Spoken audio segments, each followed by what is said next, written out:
Welcome to my YouTube channel. Hit the like button, share your thoughts, subscribe and tap the bell icon. The crowd sat in rapt attention, their eyes fixed on the stage as if they had been frozen in place. The grand hall was packed, the air thick with anticipation.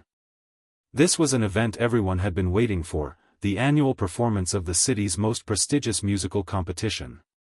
The audience was full of the city's elite, all eager to witness the pinnacle of talent. But tonight was different. Nicholas Davenport, a world-renowned pianist and the night's headliner, stood off stage, his mind racing.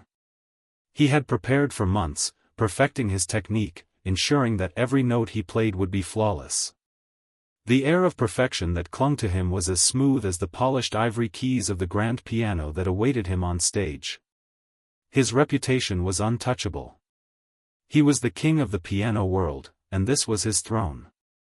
But now, as he stood backstage, the unsettling weight of an unexpected intrusion hung in the air. He couldn't explain it, but something was off tonight. It wasn't the lights, or the hum of the crowd. It wasn't even the nerves that often gripped him before a performance. No, this felt like something deeper, something dangerous. He tried to shake the feeling off. He always got a little anxious before stepping into the spotlight. Who didn't? But still, the nagging sensation wouldn't go away. Something, or someone, was going to disrupt the night. He was about to step onto the stage when the door to his dressing room opened with a soft creak. The moment he turned, his stomach twisted. There she was. A woman, completely out of place in this exclusive world. She was dressed simply in a plain, modest dress, her hair falling in loose waves around her face. There were no designer heels or the aura of wealth that typically accompanied a guest of this stature. She didn't belong here, and yet, she stood with a quiet confidence that made Nicholas feel strangely unsettled. Nicholas blinked, unsure if his eyes were deceiving him. How had she gotten past security? How had she made it into the inner sanctum of the venue without anyone noticing? Before he could say anything, she spoke, her voice soft but firm. "I'll be playing next." It wasn't a request. It was a statement. Her words hung in the air, heavy with an unspoken challenge. Nicholas' first instinct was to laugh, to brush her off. After all, who was she?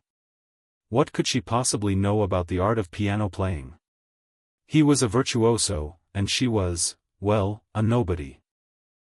But still, he couldn't help but feel the stirrings of something unsettling in his gut. Her presence was disarming. The calm in her demeanor, the quiet strength she exuded, it all felt like an unspoken dare. "What's your name?" Nicholas finally asked, his voice betraying a hint of irritation. "Sarah Finch," she replied, offering no further explanation. "Sarah Finch," Nicholas repeated, testing the name on his tongue.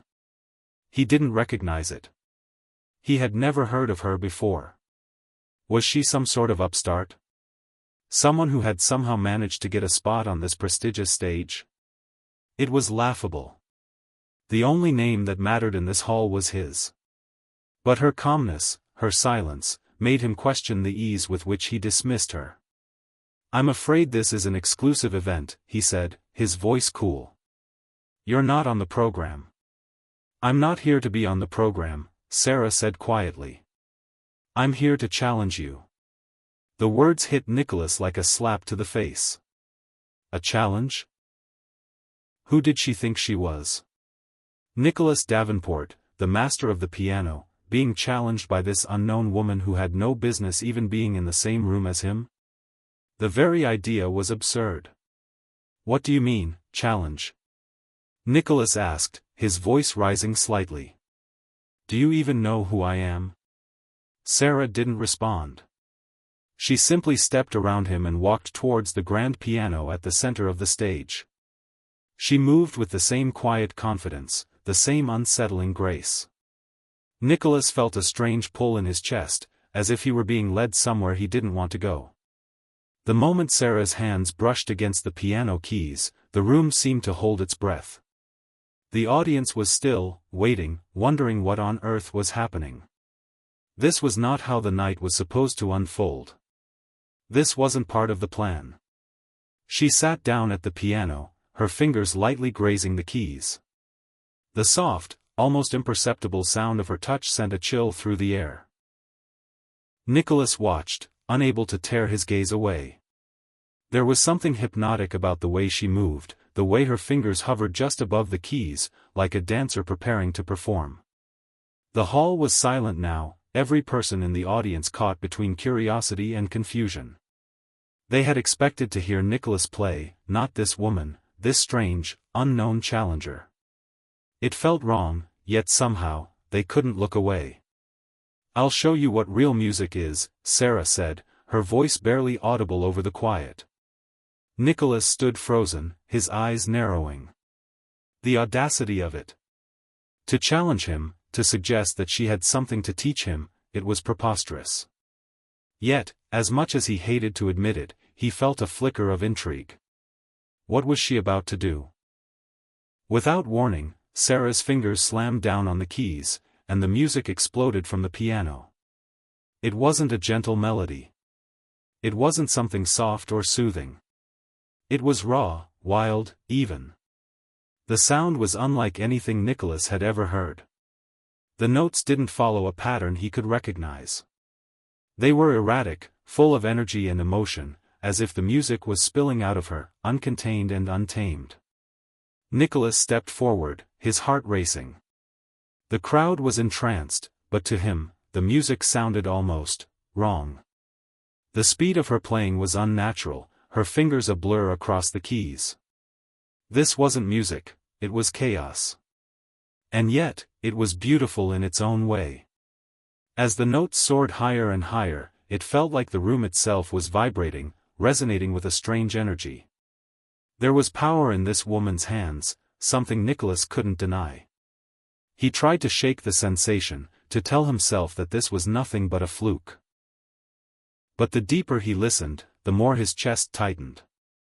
The way she played, it wasn't just skill. It was something else, something beyond technique.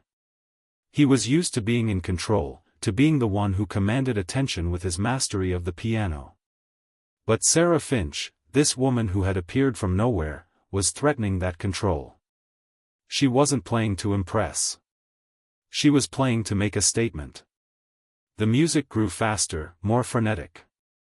The audience leaned forward in their seats, eyes wide with disbelief. Could this woman, this nobody, actually be better than him? Could she take away his throne with a few erratic notes?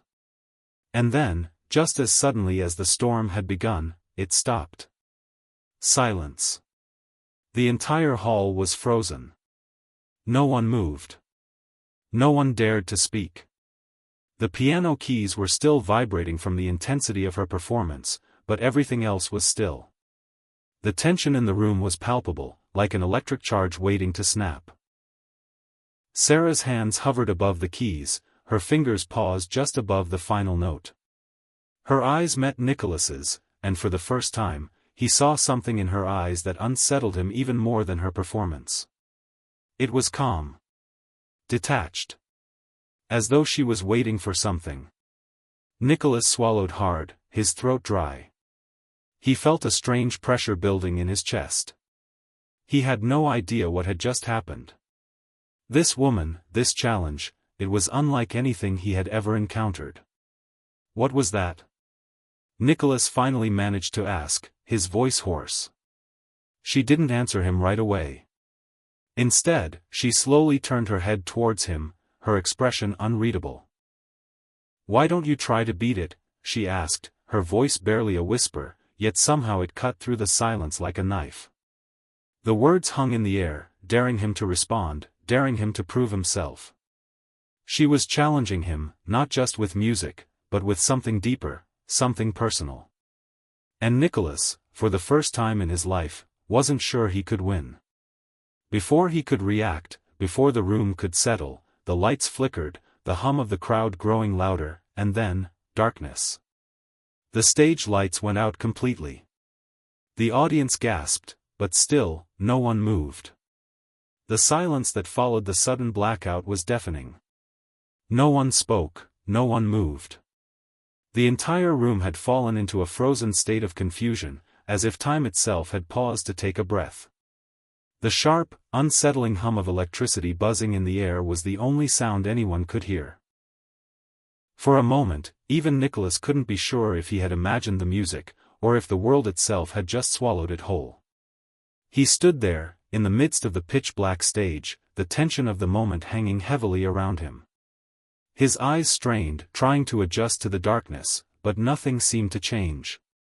He could still hear the crowd shifting uneasily in their seats, a wave of murmurs rippling through the room as they, too, began to realize the strange nature of what had just happened.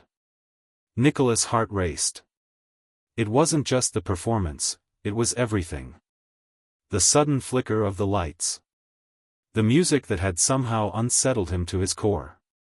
The way she had played, without a care for the perfection he spent his life chasing. And her eyes, the calm, almost predatory gleam they had held in that moment. She had known something. Something he didn't. He wasn't sure how long he had stood there in the dark, but the stillness in the air pressed harder and harder, like a weight on his chest. His mind was racing, trying to make sense of what had happened. Then, the lights came back on. The audience had been holding its breath, and they exhaled in unison as the soft glow of the stage lights flickered back to life.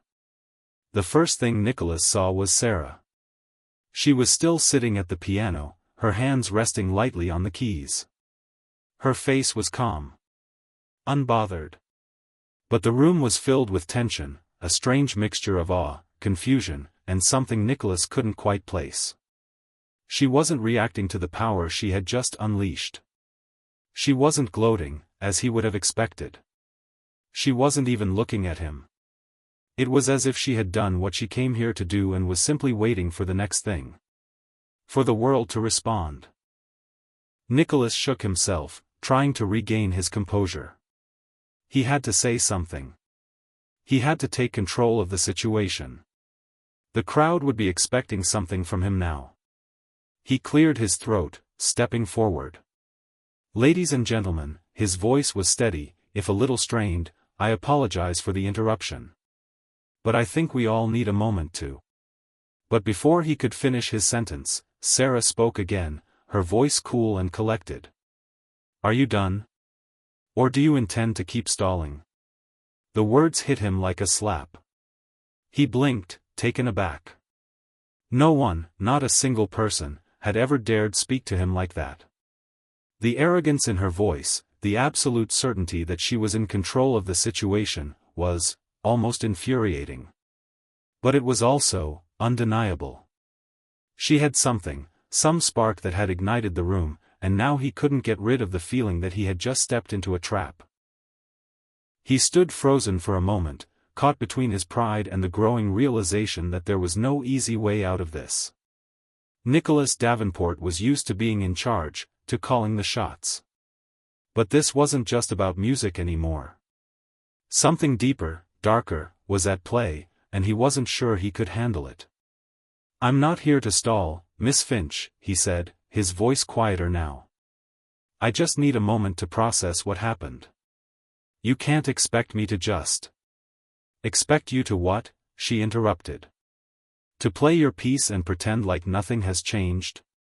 You're still living in your little perfect world where everything falls into place because you can make it happen. But look around you, Mr. Davenport. This isn't your world anymore." Her words were like daggers. Nicholas clenched his fists, his nails biting into the palms of his hands. He wanted to argue back, to challenge her, to throw everything he had learned and achieved right in her face. But there was something in the way she spoke, something that made the air crackle with an undeniable tension. It was almost as though she was daring him to continue. To keep fighting. And for the first time in his life, he felt unsure of what to do next. He turned his back on her for a moment, trying to gather his thoughts. The crowd was still watching, waiting. They were all looking at him, waiting for him to regain control. The pressure of their eyes was intense, like a physical force pressing against his chest. As he stood there, his mind reeled. How had Sarah Finch, this unknown woman, this enigma, become the center of attention in his world? The more he thought about it, the more it gnawed at him. She had somehow, impossibly, gained control of the narrative. He heard her voice again, soft but undeniable. "Are you afraid, Mr. Davenport?" Nicholas whipped around, his heart pounding in his chest. Her question was too pointed, too personal. She was getting under his skin, and that, more than anything, scared him. "I'm not afraid of you," he said, his voice tight. "But I don't understand why you're doing this. Why this challenge?" "Why not?" she replied, her eyes locking onto his. "You live in a world of perfection. Everything you do is calculated, every note you play is controlled. But I'm not interested in perfection, Mr. Davenport. I'm interested in the truth." Her words hit him like a punch to the stomach. The truth? What was she talking about? His entire life had been built on the pursuit of perfection. Music was his truth. It had always been his truth. What could she possibly know about that? But as he looked at her, something inside him shifted. Her words weren't just an insult, they were a challenge to everything he thought he knew. The truth? He suddenly wasn't so sure anymore. Sarah reached up and, with a deliberate slowness, pressed her fingers back onto the piano keys. The music that followed wasn't what Nicholas expected. It wasn't another chaotic burst of sound. It wasn't even a melody at all. It was something different. Something darker. It was a series of dissonant chords, jagged and sharp, almost painful to listen to. The keys seemed to resist her touch, as though the piano itself didn't want to make this sound. But Sarah kept playing, her fingers dancing across the keys with a force that was both graceful and terrifying. There was an urgency to her playing, as though she had something important to say, and time was running out. The audience sat in stunned silence, completely absorbed by what she was doing. But Nicholas felt something else. A deep, nagging sense of unease. This wasn't just music. It was a message. And he had no idea what it was. She finished with a final, resounding chord that shook the air itself. The room held its breath, and for a long moment, no one dared to move. Nicholas was shaking. Not with fear, but with a feeling he couldn't quite identify. His hands, his fingers, they felt like they didn't belong to him anymore. The music had done something to him, something deep, something primal. He had spent his entire life controlling the piano, bending it to his will. But Sarah Finch? She didn't play the piano. She didn't control it. She became it. The audience was still silent. No one moved. It felt like the world had stopped spinning. "Now it's your turn," Sarah said quietly, as though the entire room was holding its breath. Nicholas could feel the weight of her words hanging in the air. She had just turned everything upside down, and now, she was daring him to respond. But what could he say? What could he do? For the first time in his life, he wasn't sure he could win. The tension in the room had reached a boiling point. The audience, which had once been mesmerized by the charisma of Nicholas Davenport, now sat in stunned silence, their eyes fixed on him with a new, unnerving intensity. It was as if the world had tilted on its axis, and they, along with Nicholas, were left to grapple with the aftermath of Sarah Finch's explosive performance. Nicholas stood frozen on the stage, his chest rising and falling with each labored breath. His mind raced, trying to make sense of what had just transpired. He could still hear the echoes of Sarah's haunting melody in his ears. Her music had seeped into his very bones, making his nerves hum with an unsettling energy. It was as if the piano itself had come alive, fighting against the very hands that controlled it. Sarah hadn't just played, she had commanded the piano, bending it to her will in a way that left Nicholas, no, the entire audience, feeling helpless, exposed. Her final chord had left a trail of uncertainty hanging in the air, and now, as she sat there with a composed, almost serene expression, the room was waiting for something, anything, to happen. For the first time in his life, Nicholas couldn't feel the usual thrill of being on stage. The rush of power, the certainty of his mastery, it was gone. In its place was something darker. Something he couldn't control. Sarah's voice broke through the suffocating silence, soft but unmistakable. "Your turn, Mr. Davenport." Her words hung in the air like a challenge, daring him to step forward, to take his place at the piano and do what he had always done best, perform. But Nicholas was no longer sure if that was even enough anymore. What was performance? Was it about perfection? Or was it about something deeper? Something raw, something real? He took a hesitant step toward the piano. The audience leaned forward in their seats, sensing the shift in the atmosphere. They, too, were waiting, anticipating. Sarah Finch, the woman who had appeared out of nowhere, had done the unthinkable. She had toppled Nicholas's carefully constructed world with a single performance. Now, the world was watching as he tried to claw his way back to the top. He reached the piano, his fingers hovering over the keys. The room was so quiet that he could hear his own pulse thundering in his ears. He swallowed hard, trying to steady his nerves. He couldn't let her defeat him. He couldn't let her take this from him. But as his fingers touched the cool ivory keys, something strange happened. The piano didn't respond the way it usually did. Normally, his touch was like a familiar old friend, steady, unwavering. But now, as his fingers brushed against the keys, it felt different. The sound was wrong.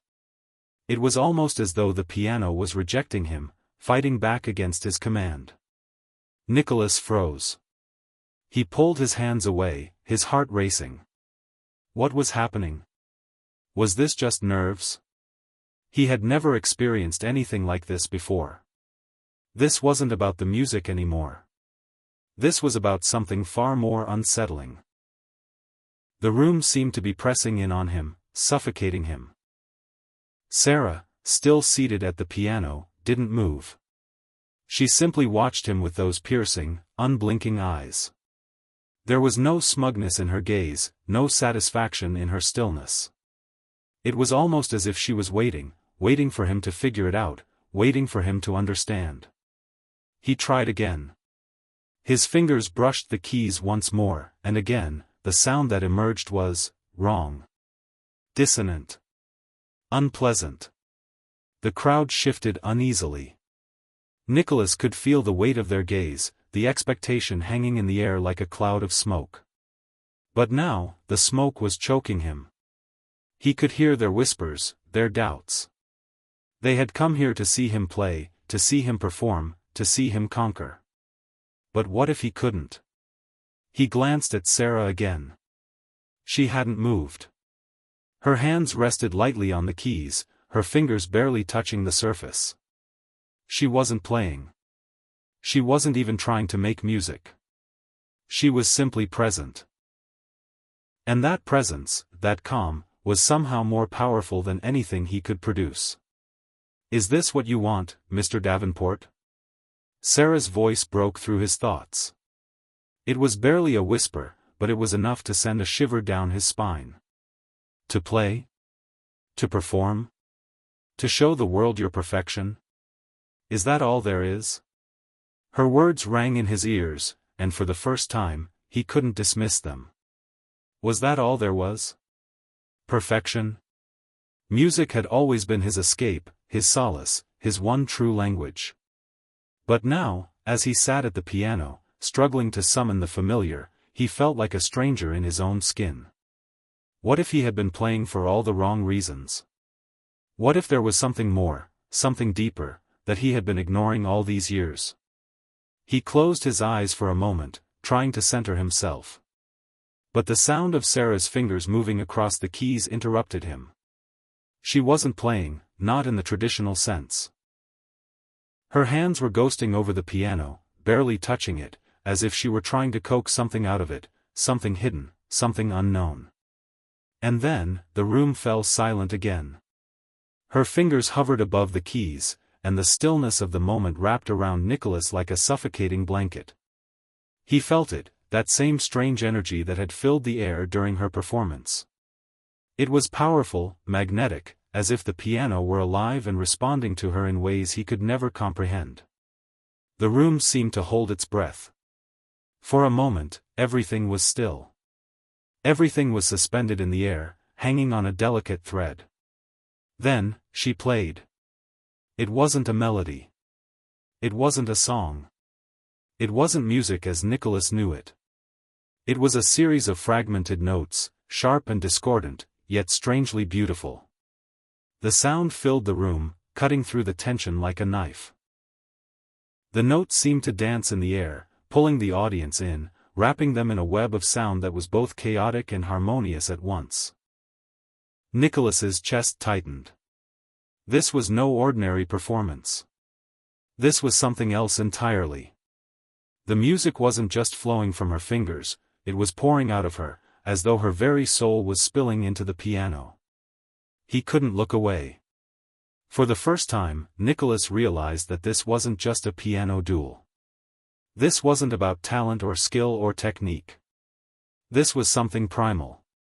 Something raw. The music was alive, and Sarah was simply channeling it. It was then that Nicholas understood. She wasn't just playing the piano. She was letting the music play through her. The realization struck him like a bolt of lightning. For all his years of practice, for all his technical precision, he had never allowed himself to do this. He had always kept the music at arm's length, always trying to control it, shape it into something perfect. But Sarah? She wasn't controlling the music. She was becoming it. Her hands moved faster now, the tempo building, the dissonance growing stronger. The sound was raw, untamed.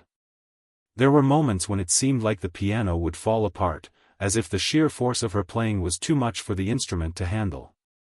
But then, just as it seemed like the music would collapse under its own weight, she brought it back, guiding it gently with a touch so light it was almost imperceptible. It was breathtaking. The audience was silent, spellbound by what they were witnessing.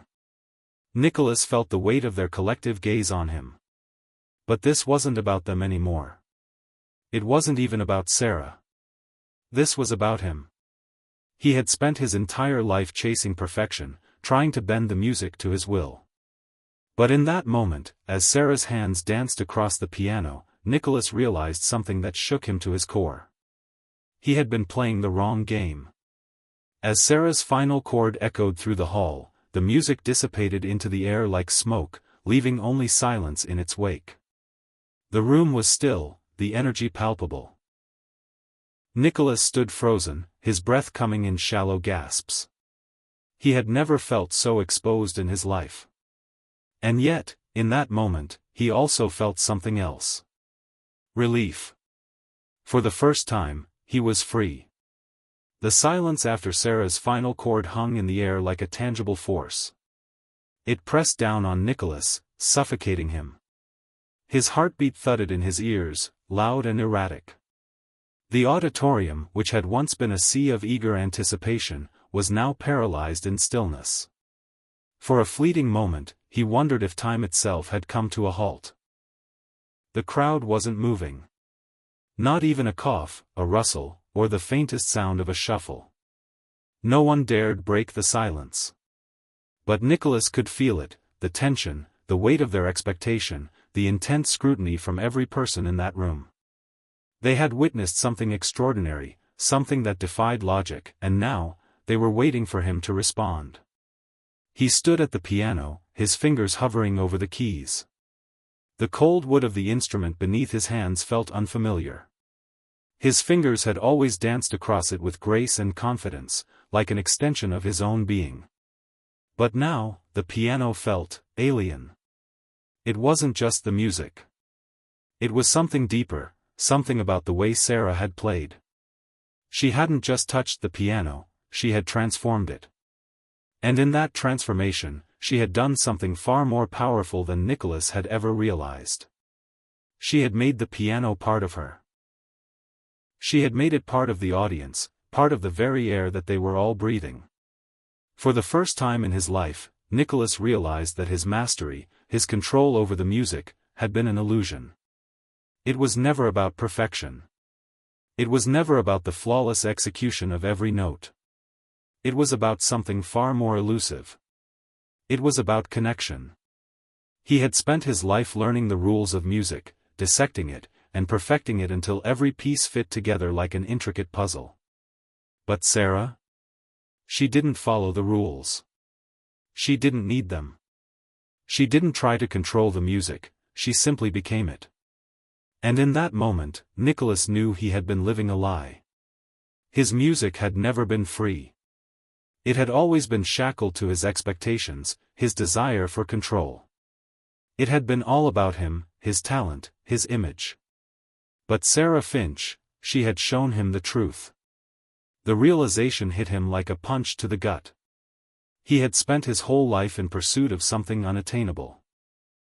He had thought that perfection was the answer to everything. That if he played perfectly, if he performed flawlessly, the world would recognize him as the greatest. But the world didn't want perfection. The world wanted truth. The world wanted something real. And now, standing in front of the piano, Nicholas didn't know what to do with himself. How could he possibly compete with Sarah? How could he even begin to play after witnessing what she had just done? A soft cough broke the silence, and the spell was broken. The audience began to stir, but there was no applause. No cheers. They weren't sure how to react, how to process what had just happened. Sarah's performance had left them all in a state of shock. And Nicholas, though standing on the precipice of something profound, was still trapped by the weight of his own insecurities. The lights above him seemed to grow brighter, like a spotlight that was too harsh, too unforgiving. The pressure of the audience's eyes on him felt like a crushing weight, and suddenly, he was no longer sure if he could breathe. What was he supposed to do? How could he possibly top what Sarah had just done? How could he ever prove himself again after this? But then, out of nowhere, Sarah spoke. Her voice was calm, almost soothing, as if she had known all along that this was how it would unfold. "Why don't you play, Mr. Davenport?" she asked, her tone steady. "Play your perfect, beautiful music. Show us what you've got." Nicholas blinked, unsure whether to feel insulted or relieved. Her words were almost a challenge, a goading whisper that cut through his internal chaos. She was daring him to take control again, to reclaim his throne. But how? How could he possibly go back to what he had been before? How could he pretend, after everything that had happened, that he was still the same? As he stood there, struggling with his emotions, Sarah's eyes never wavered. They were calm, steady, full of something that Nicholas couldn't quite understand. There was no malice in them, no triumph. There was only understanding. It wasn't a look of superiority. It was a look of knowing. She had been where he was. She understood what he was feeling. And in a strange way, her eyes offered him a lifeline. He closed his eyes, took a deep breath, and let the moment stretch out. The audience was still waiting, holding its collective breath. He could feel the tension building again, the expectation. This was it. This was the moment that would define everything. He reached forward, his hands trembling slightly as they hovered over the piano keys. He didn't know what he was going to play, but in that instant, it didn't matter. For the first time in his life, he wasn't thinking about perfection. He wasn't thinking about the notes or the technique or the sound. He was thinking only of the music. Slowly, carefully, he pressed his fingers down on the keys. The sound that filled the room was soft, tentative. It wasn't the dazzling, intricate piece he had planned to play. It wasn't the technically perfect performance that he had rehearsed 1,000 times. It was something raw, something honest. He played again, his fingers brushing over the keys in a way that was unfamiliar to him. The music was still beautiful, but it was different. It wasn't polished. It wasn't flawless. But it was real. It was him. He played as if he were telling a story. A story of struggle, of doubt, of redemption. The music swelled, grew louder, then softened again. It was messy. It was imperfect. And yet, it felt like the most powerful thing he had ever created. The room was still, hanging on every note. The audience, too, seemed to be caught in the web of sound he was weaving. There was no applause yet, no recognition. But there was something else. There was connection. The kind of connection Sarah had shown him. The kind of connection he had been searching for all his life, without even realizing it. For a moment, Nicholas didn't care about being the greatest pianist. He didn't care about perfection. He didn't care about the critics or the applause or the adoration. He was playing because it was the only thing that mattered. He was playing because it was the only way he could speak. The music swirled around him, filling every corner of the room. He could feel the weight of the audience's attention, but it didn't matter anymore. He was no longer trying to impress them. He was no longer trying to prove himself. He was simply playing. When the final note faded into silence, Nicholas opened his eyes. The room was still quiet. The audience had not moved. It felt as if the world itself had taken a collective breath and was now waiting for something. And then, slowly, like the first rays of light breaking through a storm, the applause began. At first, it was hesitant, unsure. But then, as the power of the moment sunk in, the applause grew stronger, more thunderous. The audience was on its feet, applauding not just the music, but the truth behind it. Nicholas felt a swell of emotion rise in his chest. Tears pricked at the corners of his eyes, but he quickly blinked them away. He wasn't sure what he was feeling: relief, gratitude, confusion, even a little sadness. But above all, he felt free. The truth had been spoken through the music. And that was enough. He turned to Sarah, who had been watching him quietly the entire time. Her expression had not changed, but there was something in her gaze, a glimmer of approval, of understanding. "You did it," she said quietly, almost to herself. And for the first time in his life, Nicholas realized that he had done it. He had played his truth. He had shed the chains of perfection and embraced something far more powerful. The applause continued, but Nicholas no longer needed it. He had already found what he was looking for. The music had led him to it. As the final echoes of his performance faded into the night, Nicholas knew that this was just the beginning. The beginning of something new. And Sarah Finch? She had shown him the way.